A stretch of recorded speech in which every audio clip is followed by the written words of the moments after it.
Hello everyone, welcome to Rototalks. June 11 മുതൽ 15 വരെ ഇംഗ്ലണ്ടിലെ ലോർഡ്സ് ക്രിക്കറ്റ് സ്റ്റേഡിയത്തിൽ വെച്ചിട്ട് ഈ വർഷത്തെ അല്ലെങ്കിൽ ഈ രണ്ടാമത്തെ വേൾഡ് ടെസ്റ്റ് ചാമ്പ്യൻഷിപ്പിന്റെ ഫൈനൽ നടക്കുകയാണ്. ഫൈനലിൽ ഏറ്റുമുട്ടുന്ന ഓസ്ട്രേലിയയും സൗത്ത് ആഫ്രിക്കയും അവരുടെ സ്ക്വാഡ് അനൗൺസ് ചെയ്തേക്കാണ്. ഏത് ടീമായാലും ഒരു ടൂർണമെന്റിൽ വരുമ്പോൾ ഒരു കിരീടം തന്നെയായിരിക്കും ലക്ഷ്യമിടുന്നുണ്ടാവുക.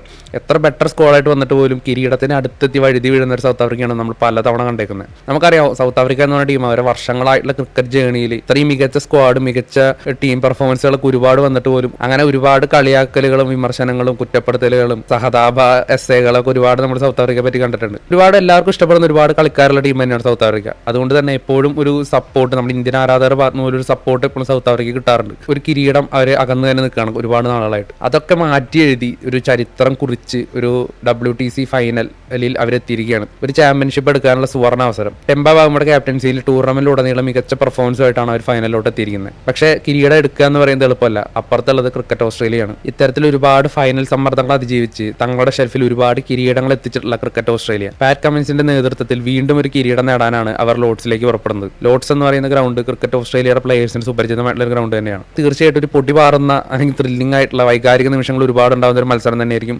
വരുന്നുണ്ടാവുക. നമുക്ക് എല്ലാവർക്കും ഊഹിക്കാം. സൗത്ത് ആഫ്രിക്കയ്ക്ക് തീർച്ചയായിട്ടും ഈ ഒരു കിരീടം ലഭിച്ചേ പറ്റും. കാരണം ചോക്കേഴ്സ് എന്നുള്ള വിളിപ്പേര്, അതായത് ഫൈനലിലോ അല്ലെങ്കിൽ സെമിയിലൊക്കെ മത്സരം കൈവിട്ട് കളഞ്ഞ് തോറ്റ് ടൂർണമെന്റിൽ നിന്ന് പുറത്താവുന്ന ആ ഒരു വിളിപ്പേര് അവർ ഒരുപാട് കാലങ്ങളായിട്ട് കേട്ടുകൊണ്ടിരിക്കുന്നതാണ്. അതൊക്കെ മാറ്റി എഴുതി തങ്ങളുടെ ട്രോഫി വരൾച്ചയ്ക്ക് ഒരു പരിഹാരം കാണാൻ ഈ ഒരു ഫൈനലിലോട്ട് ഒരു മികച്ച സ്ക്വാഡിനെ തന്നെയാണ് അവർ ഇറക്കി വിട്ടേക്കുന്നത്. അപ്പോൾ സ്ക്വാഡിലോട്ട് വരികയാണെങ്കിൽ Tony de Zorzi, Aiden Markram, Ryan Rickelton, Tristan Stubbs, Temba Bavuma, David Bedingham. ഈ ഡേവിഡ് ബെഡിംഗ്ഹാമാണ് ഈ 2023-25 ക്യാമ്പയിനിൽ ഏറ്റവും കൂടുതൽ റൺസ് അടിച്ചിട്ടുള്ള സൗത്ത് ആഫ്രിക്കൻ ബാറ്റ്സ്മാൻ. രണ്ടാം സ്ഥാനത്ത് ടിംബ ബാവുമയാണ്. Kyle Verreynne, Wiaan Mulder, Senuran Muthusamy, Keshav Maharaj, Marco Jansen, Corbin Bosch, Kagiso Rabada, Lungi Ngidi, Dane Paterson. കുറെ പേർക്കൊക്കെ സൗത്ത് ആഫ്രിക്കൻ ബാറ്റ്സ്മാൻമാരുടെ ടീമിലെ ബാറ്റ്സ്മാൻമാർ അല്പം അപരിചിതർ തന്നെയായിരിക്കും. നമ്മളധികം കേട്ടുകേൾവില്ലാത്ത അല്ലെങ്കിൽ IPL ഒന്നും അധികം വരാത്ത കുറെ കളിക്കാരാണ്. എന്നാൽ പോലും അവരുടെ ബോളേഴ്സ് നമുക്ക് എല്ലാവർക്കും സുപരിചിതമായ ബോളേഴ്സ് ആയിരിക്കും. ഇപ്പോൾ സ്പിന്നേഴ്സ് ആയിട്ടുള്ള കേശവ് മഹാരാജ് ആണെങ്കിലും പേസേഴ്സ് ആയിട്ടുള്ള ജാൻസൺ, അതുപോലെ റബാദ, എങ്കിടി, ഇവരൊക്കെ IPL-ലും നമുക്ക് സുപരിചിതമായ കളിക്കാരാണ്. ബാറ്റ്സ്മാൻമാരാണ് ഈ ഒരു WTC ക്യാമ്പയിൻ സൗത്ത് ആഫ്രിക്ക ഒരുപാട് മത്സരങ്ങളിൽ ജയിപ്പിച്ചിട്ടുള്ളത്.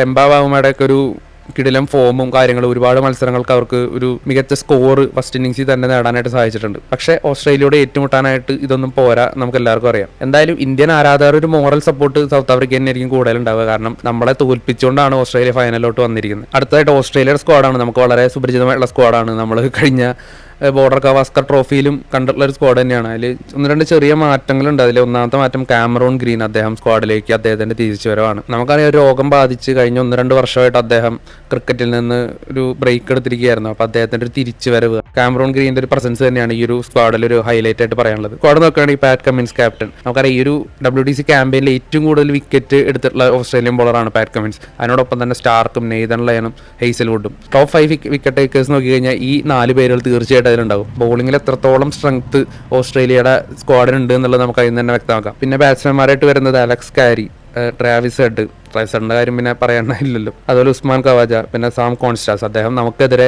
ഡെബ്യൂട്ട് ചെയ്തിട്ടുള്ള പ്ലെയർ ആണ് കഴിഞ്ഞ ബോർഡർ ഗവാസ്കർ ട്രോഫിയിൽ. അപ്പോൾ അദ്ദേഹവും സ്ക്വാഡിൽ ഇത്തവണ ഉൾപ്പെട്ടിട്ടുണ്ട്. പിന്നറായിട്ട് മാത്യു കുനമാൻ, അതുപോലെ നേതൻ ലയൻ ഉണ്ട്, Steve Smith, Josh Inglis, Webster തുടങ്ങിയ താരങ്ങളും. പിന്നെ ഓസ്ട്രേലിയൻ നിരയിലോട്ട് നമുക്ക് ഒരു പ്ലെയറെ സ്പെസിഫിക് ആയിട്ട് എടുത്ത് പറഞ്ഞ് അദ്ദേഹത്തിന്റെ ഇതാക്കേണ്ട കാര്യമില്ല. കാരണം എല്ലാ പ്ലെയേഴ്സിന്റെയും ഗംഭീര പെർഫോമൻസ് കൊണ്ട് തന്നെയാണ് അവർ ഇതുവരെ എത്തിയത്.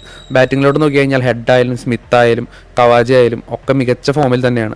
ബോളിങ്ങിൽ എസ്പെഷ്യലി പേസർമാരുടെ ഒരു മിന്നും ഫോം, സ്പിന്നേഴ്സ് കൃത്യമായ ഇടവേളകളിൽ അല്ലെങ്കിൽ ആ ഒരു ലാസ്റ്റത്തെ ദിവസമൊക്കെ നല്ല രീതിക്ക് മുതലാക്കാൻ സാധിക്കുന്ന സ്പിന്നേഴ്സും ടീമിലുണ്ട്. ഇത്തവണ വീണ്ടും ഒരു ചാമ്പ്യൻഷിപ്പ് ഫൈനലിൽ കമിൻസ് തന്നെ കിരീടം ഉയർത്തും എന്ന് തന്നെയാണ് ആരാധകരുടെ പ്രതീക്ഷ. പക്ഷേ സൗത്ത് ആഫ്രിക്ക ജയിക്കണം എന്നാഗ്രഹിക്കുന്ന ഒരുപാട് പേരുണ്ട്. കാരണം ഒരു കിരീടം അവർ അത്രത്തോളം അർഹിക്കുന്നുണ്ട്. എന്തായാലും സ്ക്വാഡ് സ്ട്രെങ്ത് ഒക്കെ നോക്കിക്കഴിഞ്ഞാൽ നമുക്ക് തീർച്ചയായിട്ടും കണ്ണും പൊട്ടി പറയാൻ പറ്റും ഓസ്ട്രേലിയക്കാണ് മുൻതൂക്കം. നമ്മൾ ഈ ഒരു ടെസ്റ്റ് ചാമ്പ്യൻഷിപ്പിന്റെ ഏറ്റവും കൂടുതൽ റൺസ് എടുത്ത ബാറ്റ്സ്മാൻമാരുടെ ലിസ്റ്റും അല്ലെങ്കിൽ ഏറ്റവും കൂടുതൽ വിക്കറ്റ് എടുത്ത ബോളേഴ്സിന്റെ ലിസ്റ്റൊക്കെ നോക്കി കഴിഞ്ഞാൽ ടോപ്പ് 5 പോലും ഒരു സൗത്ത് ആഫ്രിക്കൻ പ്ലെയർ ഇല്ല എന്നുള്ളതാണ്. നേരെ മറിച്ച് ഓസ്ട്രേലിയയുടെ കേസിലോട്ട് വരുമ്പോൾ 3-4 പ്ലെയേഴ്സ് ആ ഒരു ടോപ്പ് 5 ലിസ്റ്റിലുണ്ട്. അപ്പോൾ സൗത്ത് ആഫ്രിക്കയ്ക്ക് എന്തായാലും ഒരു ടീം ഗെയിം തന്നെയാണ് അവർ ഇതുവരെ മുന്നോട്ട് നയിച്ചത്. പിന്നെ ടിംബ ബാവുമ പോലത്തെ ബാറ്റ്സ്മാൻമാർ അവർ ആവശ്യ സമയത്ത് അവർ മികച്ച രീതിയിൽ കളിക്കുന്നു എന്നുള്ളത്. എനിവേ, എന്തായാലും ജൂൺ 11-15 വരെ ഇംഗ്ലണ്ടിലെ ലോർഡ്സ് ക്രിക്കറ്റ് സ്റ്റേഡിയത്തിൽ വെച്ച് നടക്കുന്ന ഫൈനലിൽ നമുക്ക് എല്ലാവർക്കും ഉറ്റുനോക്കാം. ഒരു മികച്ച ഫൈനൽ തന്നെ ആവട്ടെ. അതിൽ ഏറ്റവും അർഹിച്ചവർ കിരീടം നേടട്ടെ.